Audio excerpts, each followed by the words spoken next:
अस्सलाम वालेकुम, कैसे हो आप सब। आज हम जनरल का पार्ट 4 पढ़ेंगे। आज का हमारा सवाल है, उसमें 8-10 एंट्रीज़ हैं और इसमें 3-4 ऐसी एंट्रीज़ हैं जो शायद मैंने आपके साथ शेयर नहीं करी पहले। तो आज की वीडियो बहुत ज़्यादा इम्पॉर्टेंट है, आपने पूरी देखनी है एंड तक। इंशाल्लाह आपको बहुत कुछ सीखने को मिलेगा। तो नंबर 1 है mister Irfan Khan invested cash and equipment in business ₹50,000 and ₹40,000 respectively। मतलब पहले वाले का नाम, पहले जो नाम है उसका पहले वाला अमाउंट है, बाद में जो नाम है उसका बाद वाला अमाउंट है। कैश है 50,000 का, इक्विपमेंट है 40,000 का। मिस्टर इरफान खान बंदे का नाम है, इन्वेस्ट कर रहा है बिजनेस में पैसा और इक्विपमेंट। तो अब आप इसकी क्या एंट्री बनाएंगे? पहले आप डेट का column, particulars, PR, debit and credit.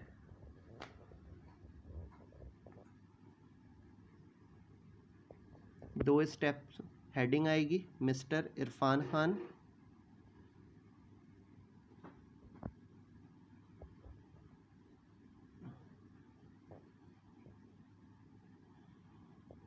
General. देखें, उसने कैश इन्वेस्ट करा है और इक्विपमेंट इन्वेस्ट करा है। कैश भी डेबिट और इक्विपमेंट या ऑफिस इक्विपमेंट या सेल्स इक्विपमेंट, जो भी उसका नाम हो, वो भी डेबिट।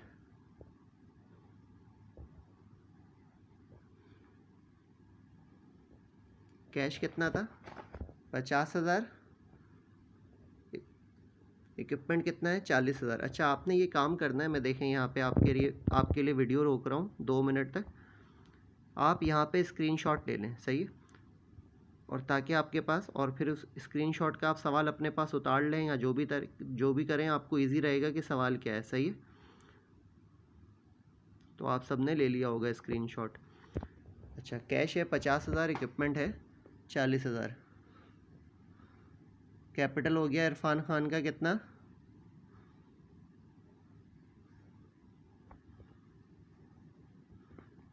90,000, 90,000। 1 जनवरी, ईयर है 2009, 1109। हर एंट्री के बाद आपने नरेशन बनाना होती है और उसके बाद फिर आपने लाइन डाल के क्लोज करना होता है। टू रिकॉर्ड, सबसे आसान नरेशन क्या है? To record investment. वैसे नरेशन कुछ भी हो सकती है। To record Irfan capital, to record Irfan invested cash in business, to record mister Irfan started business with cash and equipment. सबसे आसान क्या है? To record investment.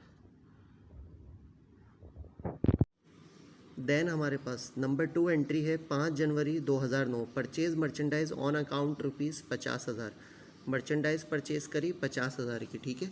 तो परचेजेज हुआ डेबिट, ऑन अकाउंट कहते हैं उधार पे, अकाउंट्स पेएबल क्रेडिट। अच्छा, जिन्होंने मेरी पुरानी इस वीडियो जनरल के टॉपिक के 3 पार्ट्स नहीं देखे, उन्हें ये बिल्कुल समझ नहीं आएगा। पहले आप वो 3 पार्ट्स देखें, फिर आप ये चौथा पार्ट देखें, देन आपको समझ आएगा कि ये क्या हो रहा है। नरेशन बनेगी, to record purchases on account. Amount लिखेंगे, अमाउंट देख लेते हैं कितना है।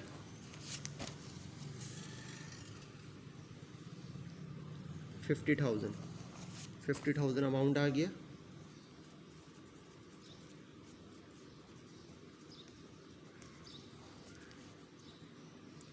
परचेजेस क्यों डेबिट हुआ? परचेजेस हमारा एक्सपेंस है, एक्सपेंस ऑलवेज डेबिट, ठीक है।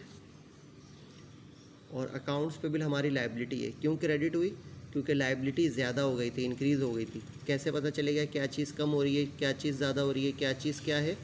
ये पार्ट 1 में एनालिसिस में आपको सिखाया था, ठीक है। अच्छा भाई, अगली एंट्री क्या है? Return merchandise to supplier. ये जो एंट्री है ना, इसके लिए मैं आपको कुछ इंपॉर्टेंट पॉइंट्स बताता हूँ, शायद पहले भी बताया हूँ, आज मैं आपको फिर बताता हूँ। एक दो इंपॉर्टेंट पॉइंट्स हैं, अगर आप वो समझ लेंगे तो इंशाल्लाह आपको आगे आसानी होगी समझने में बात को। देखें, आपके पास लाजमी एक पेज बना होगा इंपॉर्टेंट पॉइंट्स के नाम से, वहीं पे आपने एक इंपॉर्टेंट पॉइंट ये भी लिखना है, purchase return and allowance purchase discount. जैसे हमारे पास बहुत सारे टाइटल ऑफ अकाउंट्स होते हैं, ऐसे ही हमारे पास एक टाइटल ऑफ अकाउंट्स होता है परचेज रिटर्न एंड अलाउंस, और एक टाइटल ऑफ अकाउंट होता है परचेज डिस्काउंट। सही है। इन दोनों की नेचर क्या है? इन दोनों की नेचर है कॉन्ट्रा परचेज। ये परचेज के अपोजिट हैं, ये परचेज के अपोजिट हैं। परचेज इज ऑलवेज डेबिट, तो जो उसका अपोजिट होगा वो हमेशा कहाँ आएगा? क्रेडिट साइड पे। अच्छा, परचेज डेबिट क्यों होता है? क्योंकि एक्सपेंस है। और जो उसका कॉन्ट्रा होगा, कॉन्ट्रा अकाउंटिंग में अपोजिट की जगह कॉन्ट्रा का वर्ड यूज़ होता है, तो वो कहाँ आएगा? क्रेडिट साइड पे आएगा। तो आपको पता चला परचेज रिटर्न एंड अलाउंस हमेशा क्रेडिट साइड पे आएगा। अच्छा, रिटर्न एंड अलाउंस होता क्या है ये भी मैं आपको बता देता हूँ। आपने किसी से ऐसी 5 पेंसिल्स ख़रीदी, ऐसी 5 पेंसिलें ख़रीदी, सही है। 5 में से एक पेंसिल आपने उसे वापस कर दी, इसे कहते हैं रिटर्न, इसे कहते हैं रिटर्न। अच्छा, अलाउंस किसे कहते हैं? अलाउंस इसे कहते हैं आपने किसी से 5 पेंसिल्स ख़रीदी, सही है, 5 पेंसिलें ख़रीदी, 5 में से 3 पेंसिल अपनी क्वालिटी पे पूरा नहीं उतर रही थी, सही है। तो अब आपने उस बंदे के देने तो 50 रुपये हैं, पर वो जो 3 पेंसिल मतलब 30 रुपये का माल अपनी क्वालिटी में पूरा नहीं उतर रहा था, तो बंदा आपसे बोलेगा यार आप 30 रुपये का माल ख़राब है ना, और आपने टोटल मेरे 50 रुपये देने हैं, सही है। तो आप उन 3 पेंसिल के 5-5 रुपये कम दे देना, मतलब आप 15 रुपये कम दे देना, क्योंकि वो 3 पेंसिल अपनी क्वालिटी पे पूरा नहीं उतर रही थी। एक पेंसिल के 5 रुपये कम हुए, 3 पेंसिल के 15 रुपये कम हो गए। तो बंदा आपसे कह रहा है कि यार आप मुझे 50 की जगह 35 रुपये दे दो। आपने उसे कुछ वापस नहीं करा, 5 की 5 पेंसिलें आपके पास हैं, आपने यूज़ कर ली, पर आप 50 की जगह पैसे कितने दोगे? 35 रुपये दोगे। तो इसे कहते हैं अलाउंस, सही है। इसकी और भी डिटेल है, पर फिलहाल आप इतना समझ लें। तो परचेज रिटर्न एंड अलाउंस का टाइटल हमेशा एक साथ आता है और ये हमेशा क्रेडिट होता है, सही है।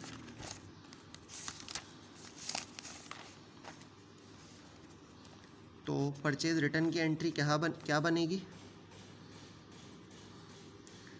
इसकी अपोजिट हो जाएगी एंट्री। देखें, ये एक रट्टा भी है और ये मैं आपको लॉजिक के साथ समझा भी देता हूँ। रट्टा क्या है कि एंट्री इसकी अपोजिट करी और उसके आगे रिटर्न एंड अलाउंस लगा दिया। पूरी स्पेलिंग मैंने पीछे लिखी है, आप लोगों को पूरी स्पेलिंग लिखनी है, शॉर्ट स्पेलिंग अलाउ नहीं है, ठीक है। देखें, purchase return and allowance credit क्यों हुआ, इसका कॉन्सेप्ट मैंने आपको अभी इंपॉर्टेंट पॉइंट के ज़रिए समझाया। अकाउंट्स पेबल डेबिट क्यों हुआ? क्योंकि आपकी लायबिलिटी डिक्रीज़ हो गई, जिम्मेदारी कम हो गई, लायबिलिटी डिक्रीज़ हो गई। कैसे डिक्रीज़ हो गई? आपने उस बंदे के 50 रुपये देने, पर अब आपने उसके कितने देने हैं? 35। 50 से उस कितने पे आ गया था? 35 पे आ गया था। जिम्मेदारी कम हो गई, डिक्रीज़ हो गई। जब लायबिलिटी डिक्रीज़ होती है तो कहाँ आती है? जब लायबिलिटी कम होती है तो डेबिट में आती है। That's why accounts payable debit होगा, सही है। कितने पैसे? रिटर्न मर्चेंडाइज टू सप्लायर 5000, ठीक है। सवाल की मैंने आपको पहले ही कहा है कि आपने अपने पास पिक्चर ले लेनी है स्क्रीनशॉट के ज़रिए, ताकि आपको वैल्यूज़ ईज़िली पता चलें। To record purchase return and allowance, या to record purchase return, narration इतनी भी बहुत है। डेट क्या थी? 7 तारीख।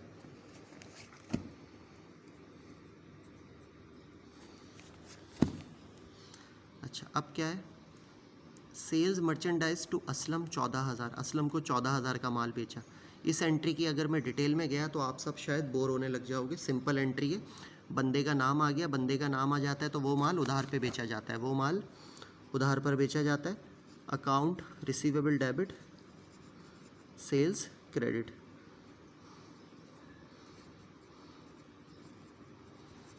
To record sales on account, माल बेचा उधार पे, to record sales on account, कितने का?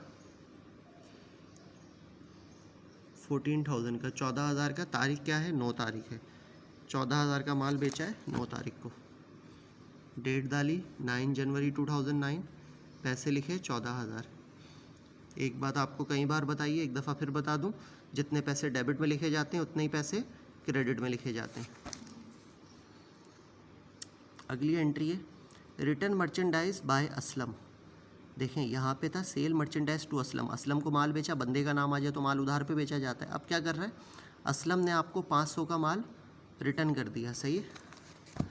रिटर्न की एंट्री के लिए मैं आपको ने शायद आपको पहले भी बताया, एक बार फिर इंपॉर्टेंट पॉइंट बता दूं। देखें, says return and allowance, allowance की पूरी स्पेलिंग लिखनी है आपने। क्या स्पेलिंग है? ALLOWANCE। और sales discount,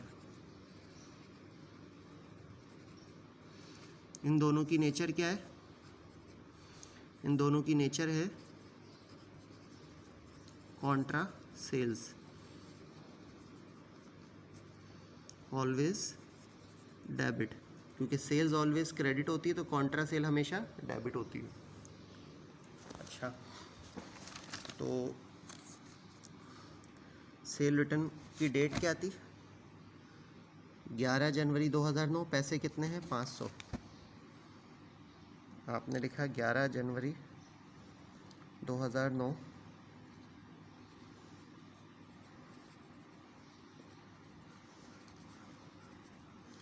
sales return and allowance debit, account receivable credit.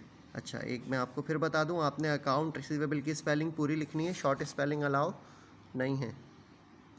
500।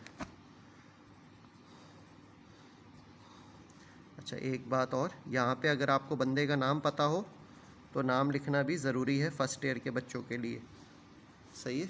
BCom level पे आप भले ना लिखें, सीए लेवल पे, ACCA लेवल पे, वहाँ पे जब जनरल एंट्रीज होती है वहाँ पे इतना ज़रूरी नहीं है, पर यहाँ पे फर्स्ट ईयर के बच्चों के लिए नाम लिखना ज़रूरी है और इससे आपको आसानी भी रहती है। टू रिकॉर्ड सेल्स रिटर्न, हर एंट्री के बाद पार्टिकुलर्स के हिस्से में स्केल से लाइन डालनी है, सही है। अगली एंट्री क्या है? पेड टैक्सेस, टैक्सेस क्या है? एक्सपेंस होते हैं। 15 जनवरी 2009, आप सबको इसकी एंट्री पता है क्या बनती है? Taxes expense debit, cash credit.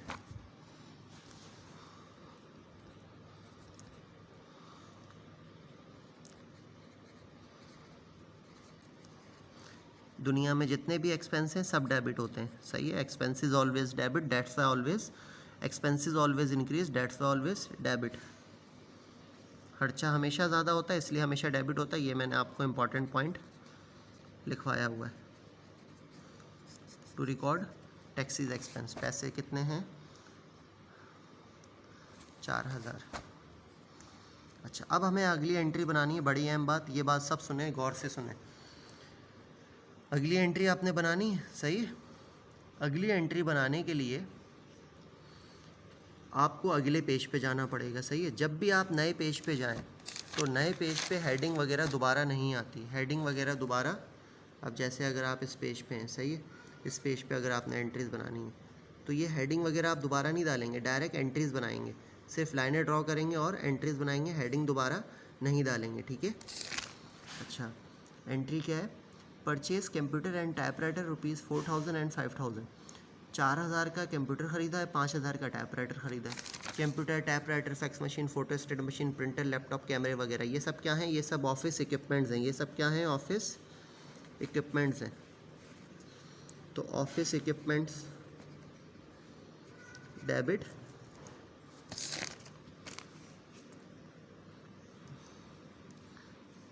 $4,000 और 5,000, 9,000 का ख़रीदा है ना, कैश क्रेडिट। इस एंट्री में मैंने आपको क्या बताने की कोशिश करी है कि computer, typewriter, fax machine, photostat machine, printer, laptop, ये सब क्या होते हैं? ऑफिस इक्विपमेंट्स होते हैं। To record purchases office equipment, सही है, आपने पूरी स्पेलिंग लिखनी है। 19 जनवरी 2009।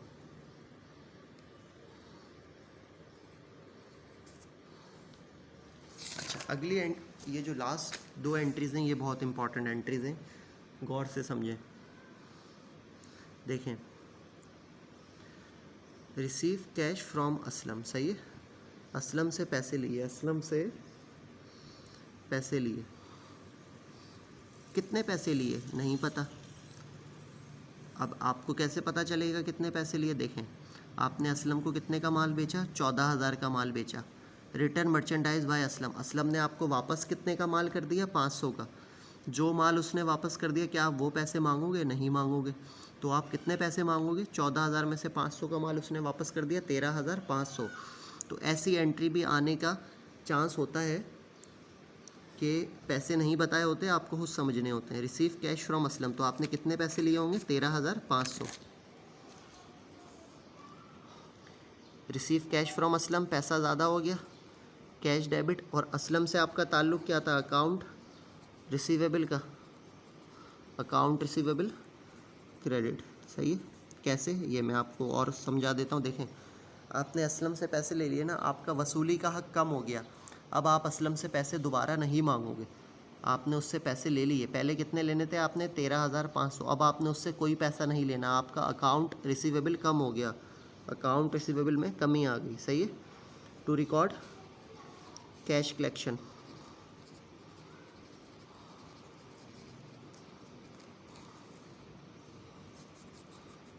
लाइन डाल के क्लोज कर देंगे।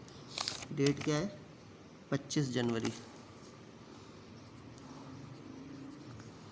अच्छा, फिर है लास्ट एंट्री 30 जनवरी 2009। क्या लिखा है देखें, paid cash to supplier, supplier को पैसे दे दिए। अच्छा, कभी सप्लायर का नाम होगा, कभी नाम नहीं होगा, कभी कस्टमर का नाम होगा, कभी कस्टमर का नाम नहीं होगा। अभी असलम कौन है? हमारा कस्टमर है। अगर इसकी असलम की जगह कस्टमर भी लिखा होता तो जब भी सेम एंट्री बनती, बस वो जो आप अकाउंट रिसीवेबल के आगे असलम लिख रहे हो वो असलम नहीं लिखते, सिर्फ अकाउंट रिसीवेबल लिखते। Paid cash to supplier, supplier को आपने कितने पैसे देने? आपने उससे माल ख़रीदा है 50,000 का। ये देखें, आपने उससे कितने का माल ख़रीदा है? 5,000 का माल आपने उसे रिटर्न कर दिया, रिटर्न मर्चेंडाइज टू सप्लायर। अब आप उसे कितने पैसे दोगे?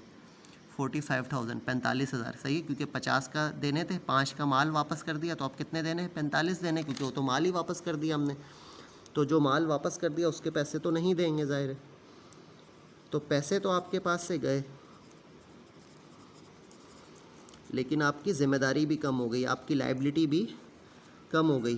कितने से कम हो गई? 45,000 से। आपने सप्लायर के 45,000 देने थे, अब नहीं देने, अब तो आपकी ज़िम्मेदारी कम हो गई। तो इसकी नरेशन बनेगी, to record payment to supplier,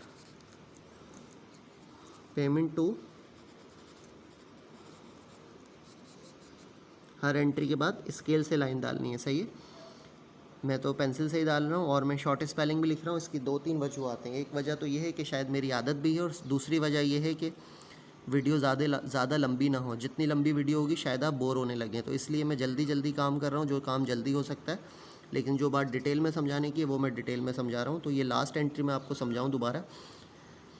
accounts payable कहते हैं जो आपने किसी के पैसे देने होते हैं, उधार होता है। आपने 50,000 रुपये देने थे, आपने 5,000 का माल वापस कर दिया, आप कितने देने? 45,000। अब आपने वो 45,000 दे दिए, तो आपकी ज़िम्मेदारी क्या हो गई? कम हो गई। ज़िम्मेदारी कम होती है तो डेबिट में आती है। ये rules of debit and credit है। अच्छा, पेड है, लिखा हुआ क्या है? पेड। पेड का मतलब है पैसा गया, तो कैश कम हुआ, पैसे कम होते हैं तो क्रेडिट में आता है, सही है। तो आप सबसे रिक्वेस्ट है कि मेरे चैनल को सब्सक्राइब कीजिए, लाइक कीजिए, कमेंट्स कीजिए, सही है। आप सबका बहुत शुक्रिया वीडियो देखने के लिए। अस्सलाम वालेकुम, अल्लाह हाफ़िज़। पाकिस्तान ज़िंदाबाद।